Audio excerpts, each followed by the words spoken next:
मी पूनम सुदेमई चिखली येथून आलेली आहे। आमचं सगळं व्यवस्थित होतं, लग्न वगैरे झाले, 2 मुली झाली, पण दुसरी मुलगी झाली तेव्हा खूप बिकट परिस्थिती आली होती।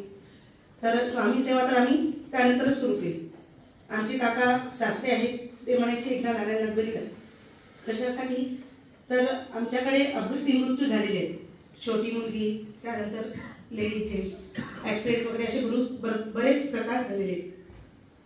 तेव्हा त्यांनी आम्हाला 2-3 वर्ष आधी सांगितलं की नारायण नागबळी करा, पण दुर्लक्षात काय होतं, काय करावं लागतं असं चालू होतं। दुसरी मुलगी झाली त्यावेळी परिस्थिती एकदम बिकट अशी की आमचं जनरल स्टोर्स आहे, तर दुकानदारीमध्ये खूप खाली चाललं होतं आणि मुलगी घरसुद्धा भाड्याने द्यावं लागलं। त्यानंतर हे सुद्धा म्हणजे माझे मिस्टर सुद्धा दुसऱ्याच्या दुकानावर कामात झाले।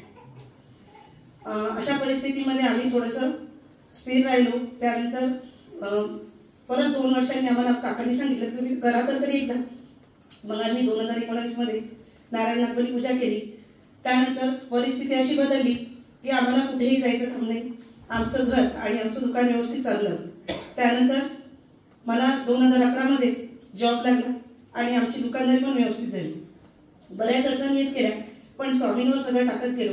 माझं ऑपरेशन झालं कानाचं, त्यावेळी डॉक्टरनी सांगितलं होतं की ऑपरेशन खूप टिपिकल आहे, कृत्रिम हाड बसवावं लागणार आहे। पण जेव्हा ऑपरेशन थिएटरमध्ये गेले तेव्हा त्यांनी बाहेर आल्यावर सांगितलं यांना की हाड बसवायची काहीच गरज नाही, फक्त हलवलं तरी याचं ऑपरेशन व्यवस्थित झालेलं। त्याच्यामुळे आमचा एवढा विश्वास आहे की स्वामी जे करून घेतात ते योग्यच करून घेतात आणि त्यांच्या हिशोबाने आम्ही खूप